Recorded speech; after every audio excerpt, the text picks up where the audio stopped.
Hello, Arsenal Stage News. Welcome again to the hub of Gunners' hot updates and latest transfer news. Here we go. Arsenal 0-1 Tottenham. GYKORES debuts as Pape Matar Sarr wonder goal stuns Gunners in preseason derby. Arsenal's preseason momentum took a hit in Hong Kong as they fell to a 1-0 defeat against fierce rivals Tottenham Hotspur. The match was decided by a sensational long-range strike from Pape Matar Sarr, which proved to be the only goal in an otherwise cagey encounter. While the result itself won't impact the standings, it did provide fans and analysts with early clues about the development of both squads ahead of the new Premier League season. Tottenham's winner came in dramatic fashion just before the break. Arsenal goalkeeper David Raya was caught well off his line when Sarr picked up the ball near the halfway mark.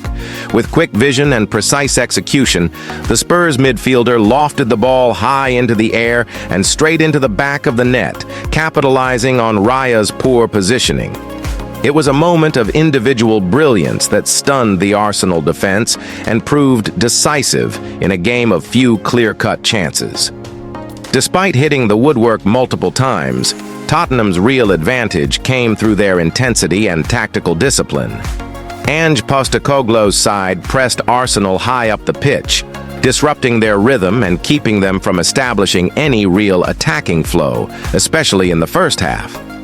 Arsenal managed to build some pressure in the second half, but failed to break through Tottenham's well-organized defense.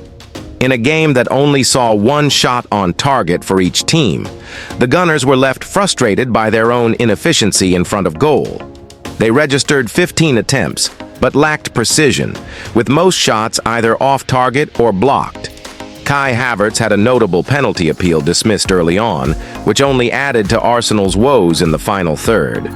One of the key storylines of the match was the highly anticipated debut of Viktor GYKORES.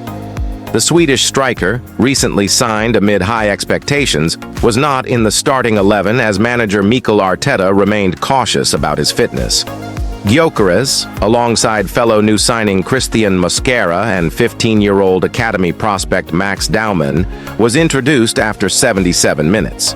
Though his time on the pitch was brief, GYKORES showed flashes of promise, moving intelligently and pressing with intent.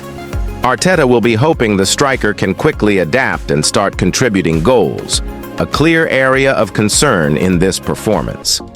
Another notable absence was goalkeeper Kepa Arrizabalaga. Despite being seen in training earlier in the week, the Spaniard was not involved in the matchday squad. Though present at Kai Tak Sports Park, Kepa remained on the sidelines without gloves, indicating a precautionary approach from the coaching staff. Christian Norgard was the only one of Arsenal's summer signings to start the game, offering some stability in midfield. Martin Zubimendi also made a second-half appearance, further highlighting Arteta's gradual integration of new players into the squad. While it's still early days in Arsenal's pre-season, the lack of cutting edge in front of goal and a worrying moment from Raya will give Arteta plenty to consider. With GYKORES now in action, expectations will rise for a sharper offensive output in the upcoming fixtures. For Tottenham, the win will boost confidence and underline their own progress as the new season approaches.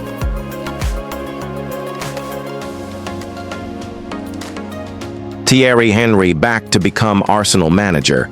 He deserves it, says Louis Saha. Arsenal legend Thierry Henry has long been considered one of the most influential and iconic figures in the club's history, and now his former international teammate Louis Saha believes Henry deserves the opportunity to lead the Gunners as a manager in the future. Speaking to Boyle Sports, Saha backed Henry to manage in the Premier League and strongly suggested that a return to the Emirates as boss would be a fitting next chapter for the Frenchman's career. Henry, widely regarded as one of the greatest strikers of his generation, enjoyed a glittering playing career at Arsenal. During his time in North London, he scored 228 goals in 377 appearances, helping the club to 2 Premier League titles, including the famous Invincibles season of 2003/04 and 3 FA Cups. His achievements with Arsenal earned him a legendary status, and he remains a beloved figure among fans. But Henry's talents were not limited to his club career. He also enjoyed success on the international stage, winning the 1998 FIFA World Cup and Euro 2000 with France, as well as the UEFA Champions League and 2 La Liga titles with Barcelona. After hanging up his boots, Henry turned to coaching, taking on managerial roles at AS Monaco, MLS side CF Montreal, formerly Montreal Impact, and more recently with the France under-21 national team. His most high-profile coaching achievement came at the 2024 Paris Olympics, where he led the French Olympic team to a silver medal, narrowly losing to Spain in the final. Despite his varied coaching experience, Henry has yet to be given the chance to manage in the Premier League, a fact Louis Saha believes needs to change. "I would like to see Thierry Henry manage in the Premier League, and I think he deserves it," said Saha. "He loves football so much, and lots of other coaches have got opportunities when he hasn't. He has improved as a manager and did really well with the French under-21s, despite not lifting the trophy in the end. His knowledge is unbelievable, and it would be great to see him managing Arsenal one day." Saha's comments reflect a growing sentiment among Arsenal fans and football pundits who believe Henry's passion for the game, leadership qualities, and deep-rooted connection with the club make him a natural candidate to manage the Gunners at some point in the future. Henry himself has never hidden his affection for Arsenal, nor his ambition to one day return to the club in a managerial capacity. In a 2021 interview with 442, Henry openly expressed his dream of taking charge at the Emirates. "Listen, if you ask an Arsenal fan if they'd like to coach Arsenal one day, they'll say yes," he said. "When I speak about it, it's a utopia. People get carried away whenever I say that it's my club, but I have it in my blood. I'm an Arsenal fan. So if you're asking me if one day I'd like to coach Arsenal, then yes."